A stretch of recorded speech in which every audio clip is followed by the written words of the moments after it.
for this meeting. Thank you. Thank you. Thank you very much. And good day to everyone.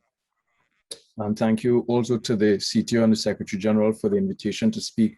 What I think is a very relevant and very important conversation about the intersection between HR and ICTs. The keynote and the panel that just preceded, I think has set an excellent stage and context for us. I want to look at the issue of rethinking capacity building in the 21st century. And I want to use my experience of the last few years in particular, both in terms of the Caribbean and building out learning and capacity building programs that cover everything from the technical community contribution toward building local infrastructure to working with governments and private sector organizations across the Commonwealth as they wrestle with the challenges of digital transformation.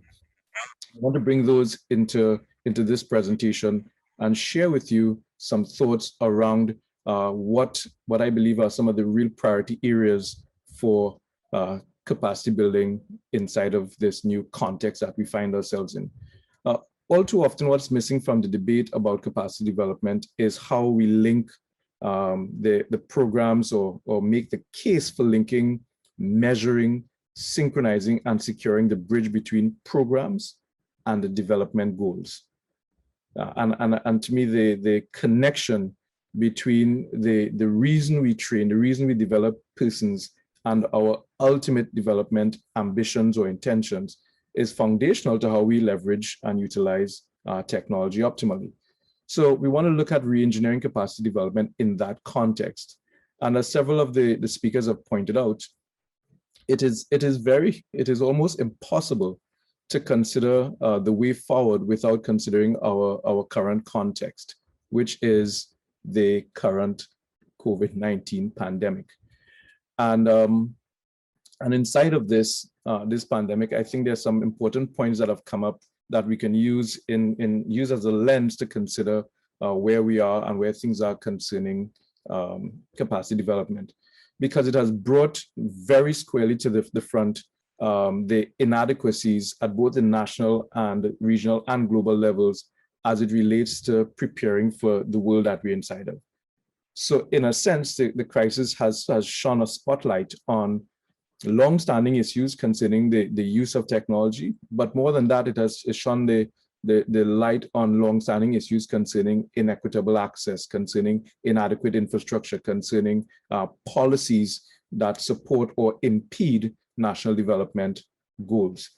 And so if we use that as our backdrop and we consider this simple statement, capacity development basically is supposed to create the capacity for development, then we can look at the issue of where should our HR development focus be, and how would this intersection between human resource development and technology really operate if capacity development is intended to create the skills, the knowledge, the resources, and I think very, very, very critically, the mentalities necessary for sustainable development.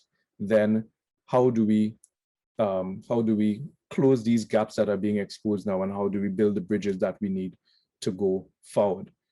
So in that context, if we consider the fact that a lot of the technologies that have allowed us to navigate our way through the crisis, and we heard the Secretary General talk about the fact that the CTO, for example, has had to continue its meetings online, and many of our organizations have had to find ways to conduct business and continue plans in spite of the fact that we can't assemble in the way that we once did, or we can't collaborate in the way that we once did. Then we know that what we're dealing with is more than just a challenge of technology or resources. What we're dealing with is the paradigm that says, if we have to proceed and if development is an imperative that must not ever be stopped, then how do we create amongst our people the understanding that they have the first responsibility to ensure the continuity of government systems, private sector organizations, or development programs? And that connects with something that the previous panel has touched on, which is the issue of the overlap between infrastructure, digital skill development, digital literacy, appropriate tools, but also relevant human resource development. And so I want us to look at the issue in the context of the need for accelerating our approaches to digital transformation. Now, the words digital transformation have long been used. It has been part of the lingo for some time now. It formed as CTO. It was behind all of the e-government programs of the 90s. It wove its way into the digitization projects of the early 2000s. It's not new. But what is new is the imperativeness of it. It is no longer optional. It is the only way that we can continue to progress. And so what it allows us to do in terms of looking at the technology human resource intersection, it allows us to consider the issue of and focus on the priority for local capacity development. The constraints that we now have in terms of the movement of people, both within countries and across countries, the way in which meetings are conducted and training is facilitated, has now put this very significant attention on local capacity to develop local solutions for local challenges, and to have those local solutions become the basis upon which we create our international or intra-regional opportunities. I put it this way: digital skill development must meet development needs. So capacity development investments must be aligned with identified development needs. And this is where the issue of the new partnership between HR and other players or other tiers of the institutional hierarchy become important, because the capacity development investments have to be linked to the importance of having the correct, the appropriate, the relevantly trained human resources within institutions and across institutions. And that means, as the previous panel had indicated, sometimes justifying both the investment need, but also the investment return, which means that HR practitioners have to develop new language skills in communicating with their counterparts across the boardrooms and across the decision-making tables. And we can also acknowledge that we increase the value of our organizational and national competitiveness when we increase the amount of local services that we make available to both internal and external stakeholders over local infrastructure. It was one thing in a former era, long ago and far away, when we were able to all, without restrictions, assemble in buildings and offices to allow our IT departments to determine the quality of infrastructure in the building for the office.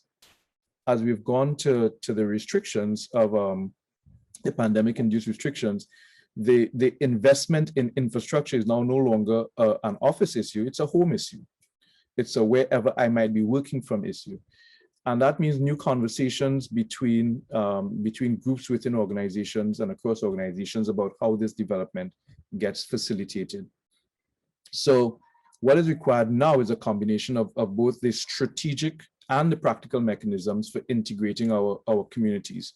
And communities here, both the institutional communities, but also in society, so that where there are pockets of talent and pockets of skill, like our technical or ICT workers or functionaries, then there has to be a new connection between the beneficiaries of that so that they can benefit. This means a radical shift, as has been said before, from consuming technology products and digital content to producing it.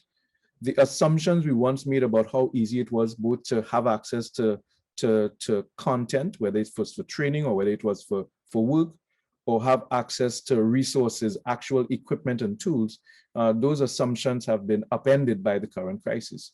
Importing goods, importing services, importing technology, importing support is now all more challenging than it ever was before. And that means a mapping of what it means now is that we have to differently map the required components for securing our technological advance. And we also have to map the required components for securing our institutional priorities and our institutional goals. Put differently, companies, organizations, governments, private sector, countries must now think very differently about what information security is and what technological security is, because they can't make the same assumptions about where they would get support from or how accessible that support will be when it is needed. That means a focus on new internal or indigenous capacity. So I wanted to close with these 2 points. The development of a sustainable value chain, where, and we can get into this in the discussion that follows, where enabling infrastructure is a foundation upon which digital skills training is identified, targeted, and executed, upon which local content development, which is not just web pages and videos and so on, but actual software and actual hardware and actual services that get built upon these things.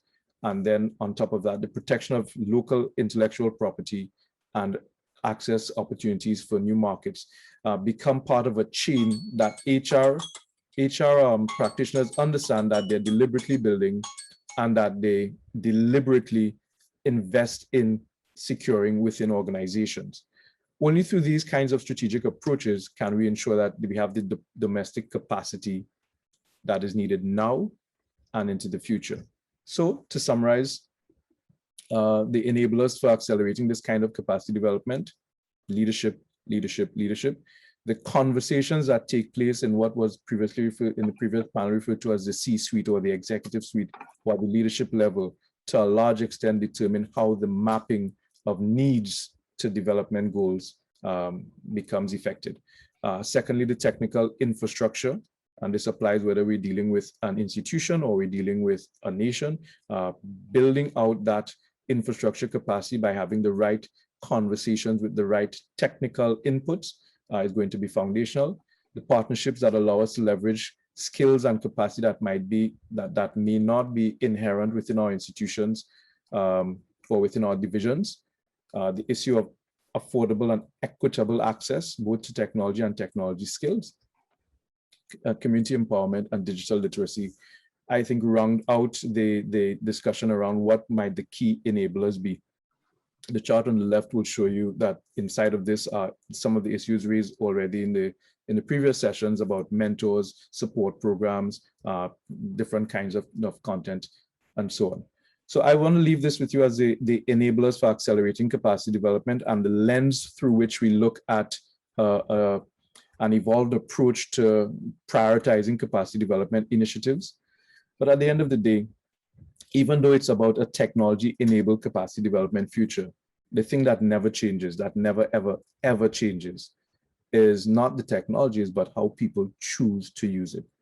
How people choose to use it is always a real catalyst for development. And to me, and the reason I want to leave this as our closing point is this makes it fundamentally a human resource development priority. This brings it back into our wheelhouse.